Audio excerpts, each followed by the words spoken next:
बिस्मिल्लाहिर्रहमानिर्रहीम। आज again Pakistan stock exchange से रिलेटेड बहुत ही इंपॉर्टेंट वीडियो लेके आए जिसमें मैं 9 सितंबर 2020 का KSE 100 इंडेक्स आप लोगों के साथ डिस्कस करूंगा। फर्दर आप लोगों को बताऊंगा कि आज फर्स्ट सेशन में क्यों नेगेटिव ट्रेंड देखा गया और बहुत ज़्यादा सेलिंग प्रेशर देखा गया KSE 100 इंडेक्स में। तो बहुत ही इंपॉर्टेंट वीडियो होने वाली है। एक्सपेक्ट करूंगा कि आप लोग ये वीडियो एंड तक देखिए, ज़रूर इंशाल्लाह आप लोगों को इस वीडियो से फ़ायदा होगा। और वीडियो स्टार्ट करने से पहले हमेशा एक हम्बल सी रिक्वेस्ट होती है आप लोगों से कि अगर आप लोगों ने चैनल सब्सक्राइब नहीं किया हो तो काइंडली मेरे चैनल को सब्सक्राइब कर लीजिए। वीडियो अच्छी लगती है लाइक कीजिए और कमेंट सेक्शन में अपने व्यूज लाजमी दीजिए। अब जल्दी से स्टार्ट करते हैं। आप देख सकते हैं कि पाकिस्तान स्टॉक एक्सचेंज का KSE 100 index 37 points up trend पे क्लोज हुआ है। चल के मार्केट समरी की तरफ देखते हैं कि आज कौन से ऐसे सेक्टर्स थे जिन्होंने पॉजिटिवली कंट्रीब्यूट किया है और जिन्होंने नेगेटिवली कंट्रीब्यूट किया है। तो सबसे पहले मैं आप लोगों को ऑयल सेक्टर दिखाना चाहता हूं, जिस पे मैं काफी टाइम से आप लोगों को बताता हुआ आ रहा हूं कि ऑयल सेक्टर बहुत ज्यादा इंपैक्ट हुआ है क्योंकि इंटरनेशनल मार्केट में बहुत ज्यादा ऑयल प्राइसेस से रिलेटेड अनसर्टेनिटी है। तो आप लोग देख सकते हैं कि पाकिस्तान स्टॉक एक्सचेंज का ऑयल सेक्टर नेगेटिव में क्लोज हुआ है। जितने भी इसमें ऑलमोस्ट स्टॉक्स आ रहे हैं तो आप लोग देख सकते हैं नेगेटिवली क्लोज हुए हैं।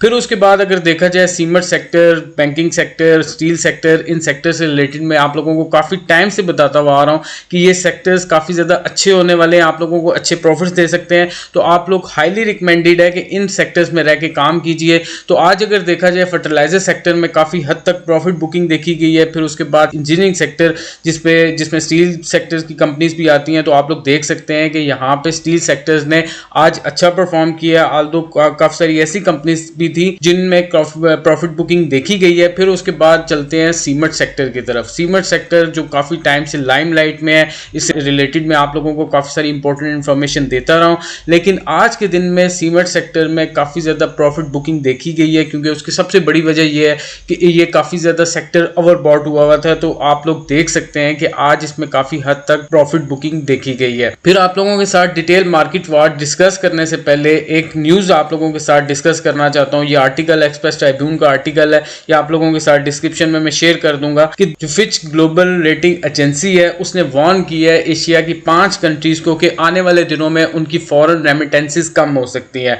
उसमें से एक पाकिस्तान भी है क्योंकि पाकिस्तान बहुत ज्यादा रिलाई कर रहा है। जीडीपी का जो बहुत बड़ा हिस्सा है वो फॉरेन रेमिटेंस पे डिपेंड कर रहा होता है और ऑलमोस्ट 7.9% जीडीपी का फॉरेन रेमिटेंसेस होती हैं। हालांकि अगर आप लोग मेरी प्रीवियस वीडियोस देखेंगे, अगर आप लोग न्यूज़ फॉलो करते हैं तो आप लोगों को पता होगा कि रिकॉर्ड इंक्रीज आया था फॉरेन रेमिटेंसेस में जून और जुलाई के मंथ्स में। लेकिन इस फिस्कल ईयर में देखने में आ रहा है कि फॉरेन रेमिटेंसेस कम हो सकती हैं और आने वाले दिनों में जीडीपी का ये जो बड़ा हिस्सा है वो बहुत ज्यादा कम हो सकता है, जिसकी वजह से करंट अकाउंट डेफिसिट इंक्रीज हो सकता है। तो फिच रेटिंग एजेंसी ने इन 5 कंट्रीज को वार्न किया है कि इनके आने वाले दिनों में करंट अकाउंट डेफिसिट इंक्रीज हो सकता है जो इंपैक्ट कर सकता है इनकी क्रेडिट रेटिंग्स को। और ये फॉरेन रेमिटेंसेस कम होने की सबसे बड़ी वजह ये है कि गल्फ में काफी सारे एम्प्लॉइज पाकिस्तान के काम कर रहे हैं, पाकिस्तान की काफी सारी वर्क फोर्स काम कर रही है, गल्फ में काम कर रही है, यूरोपियन कंट्रीज में काम कर रही है। तो जब कोरोना वायरस की वजह से और इंटरनेशनल मार्केट में क्रूड ऑयल की प्राइसेस डिक्रीज होने की वजह से जो डाउन साइजिंग हुई थी और काफी सारे एम्प्लॉइज को फॉरेग कर दिया गया था और सैलरी में कट भी आया था, जिसकी वजह से जो फॉरेन रेमिटेंसेस हैं, जो बाहर से पाकिस्तान के वर्कर्स काम कर रहे हैं और पाकिस्तान में पैसा भेज रहे हैं, वो बहुत हद तक कम हुई थी। तो आप लोग देख सकेंगे कि आने वाले दिनों में जो करंट अकाउंट डेफिसिट जो फिट रेटिंग एजेंसी ने एक्सपेक्ट किया है कि आने वाले दिनों में करंट अकाउंट डेफिसिट इंक्रीज हो सकता है, जिसका इंपैक्ट आप लोग अल्टीमेटली देखेंगे पाकिस्तान स्टॉक एक्सचेंज में नेगेटिवली आएगा। आगे चल के आज का मार्केट वॉच डिस्कस करते हैं और फर्दर चीजों को डिस्कस करने की कोशिश करते हैं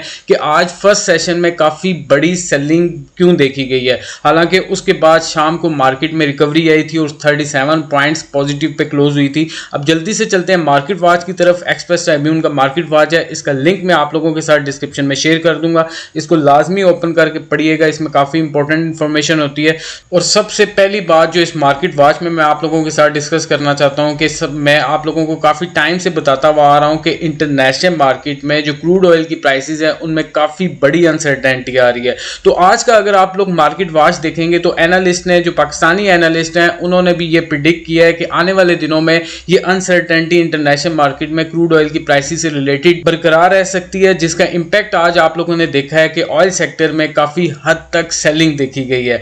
फिर उसके बाद फर्दर देखा जाए, जैसे मैंने आप लोगों को फिच रेटिंग एजेंसी की ये जो न्यूज आई है, ये जो उन्होंने अलर्ट जारी किया है 5 एशियन कंट्रीज के हवाले से, तो उसका इंपैक्ट भी आप लोगों ने देखा है कि पाकिस्तान स्टॉक एक्सचेंज के KSE 100 इंडेक्स में फर्स्ट सेशन में काफ़ी बड़ी सेलिंग देखी गई थी। फिर उसके बाद अगर मार्केट समरी की बात की जाए तो आज पाकिस्तान स्टॉक एक्सचेंज में 430 कंपनीज के शेयर ट्रेड हुए हैं, जिसमें से 229 ऐसी कंपनीज थी जिनके शेयर प्राइस में इंक्रीज देखा गया, 183 ऐसी कंपनीज थी जिनके शेयर प्राइस में डिक्रीज देखा गया और 18 ऐसी कंपनीज थी जिनके शेयर प्राइस में कोई फ्लक्चुएशन नहीं देखी गई।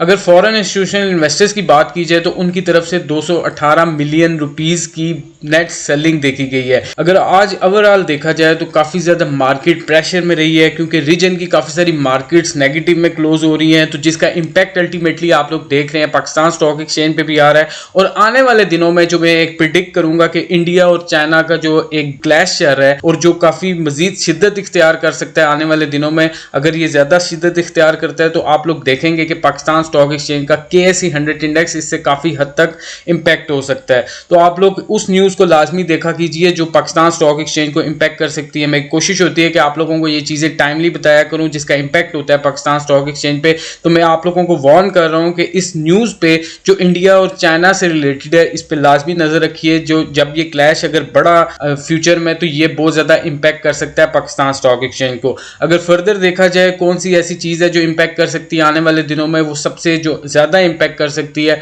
वो अमेरिका के इलेक्शंस है, क्योंकि उसकी वजह से काफ़ी सारी अनसर्टेनिटी क्रिएट हो सकती है और आने वाले दिनों में ये देखा जा सकता है कि उसका इम्पैक्ट पाकिस्तान स्टॉक एक्सचेंज में भी आ सकता है। तो ये जो दो न्यूज़ मैंने आप लोगों को बताई हैं, अमेरिका के इलेक्शंस और प्लस जो इंडिया और चाइना का क्लैश चल रहा है, अगर इन दोनों में शिद्दत आती है और अमेरिका के जो इलेक्शंस की वजह से अनसर्टेनिटी इंक्रीज होती है और जो इंटरनेशनल मार्केट्स हैं वो नेगेटिव में क्लोज होना स्टार्ट होती हैं, तो उसका इम्पैक्ट आप लोग अल्टीमेटली पाकिस्तान स्टॉक एक्सचेंज के KSE 100 इंडेक्स में देख सकते हैं। अगर फर्दर देखा जाए, जिस तरह से मैं आप लोगों को बता चुका हूं कि इंटरनेशनल मार्केट में क्रूड ऑयल की जो प्राइसेस हैं अभी तक बहुत ज़्यादा अनसर्टन है और जो एनालिस्ट हैं वो ठीक से प्रिडिक्ट नहीं कर पा रहे कि आने वाले दिनों में पाकिस्तान स्टॉक एक्सचेंज का ऑयल सेक्टर कहां पे जा सकता है। तो मैं आप लोगों को रिकमेंड करूंगा कि ऑयल सेक्टर को अवॉइड कीजिए। जो 4-5 सेक्टर्स मैंने आप लोगों को बताए हुए हैं उनमें रह के काम कीजिए। इंशाल्लाह ज़रूर आप लोगों को उन सेक्टर्स में रह के काम करने से फ़ायदा होगा। तो जिनमें मैं आप लोगों को दोबारा बताऊंगा, जिन लोगों को नहीं पता, मेरी प्रीवियस वीडियोस उन्होंने नहीं देखी हुई, तो मैं आप लोगों को रिकमेंड करता हुआ आ रहा हूं पाकिस्तान स्टॉक एक्सचेंज के KSE 100 इंडेक्स में अगर आप लोगों ने इन्वेस्टमेंट करनी है तो वो सीमेंट सेक्टर में आप लोग कीजिए। टेक्नोलॉजी सेक्टर बहुत ज़्यादा इंक्रीज हो रहा है पूरी दुनिया में, उसकी डिमांड काफ़ी ज़्यादा इंक्रीज हो रही है। उसी तरह से पाकिस्तान का जो टेक्नोलॉजी सेक्टर है वो काफ़ी ज़्यादा इंक्रीज हो रहा है। सिस्टम्स लिमिटेड से रिलेटेड मैंने एक इंपॉर्टेंट वीडियो आप लोगों के साथ शेयर की थी जिसमें मैंने काफ़ी इंपॉर्टेंट चीज़ें आप लोगों को टेक्नोलॉजी सेक्टर से रिलेटेड बताने की कोशिश की थी। अगर आप लोगों ने वो नहीं देखी तो आप लोग जाके देख सकते हैं। मैं इसका लिंक डिस्क्रिप्शन में शेयर कर दूंगा उस वीडियो का, तो लाजमी इसको देखिए ताकि आप लोगों को आइडिया हो कि टेक्नोलॉजी सेक्टर आने वाले दिनों में कहां पे जा सकता है। फर्दर अगर फर्टिलाइजर सेक्टर की बात की जाए तो फर्टिलाइजर सेक्टर भी आप लोगों को आने वाले दिनों में अच्छे प्रॉफिट्स दे सकता है। स्टील सेक्टर भी काफ़ी अच्छा चल रहा है और आने वाले दिनों में आप लोगों को अच्छे प्रॉफिट्स दे सकता है। तो ये थी आज की मार्केट समरी। ब्रीफली मैंने चीज़ों को डिस्कस करने की कोशिश की है आप लोगों के साथ में। जो फिच रेटिंग एजेंसी से रिलेटेड न्यूज़ शेयर की है इसका लिंक डिस्क्रिप्शन में शेयर करूंगा, लाजमी इसको पढ़िएगा, मार्केट वॉच को पढ़िएगा ताकि आप लोगों की अंडरस्टैंडिंग इंक्रीज हो और आप लोग फ्यूचर में उन चीज़ों तक पहुंच सकें जो पाकिस्तान स्टॉक एक्सचेंज के KSE 100 इंडेक्स को इम्पैक्ट करते हैं। तो आज की वीडियो इतनी, मिलते हैं नेक्स्ट वीडियो में। अल्लाह हाफ़िज़।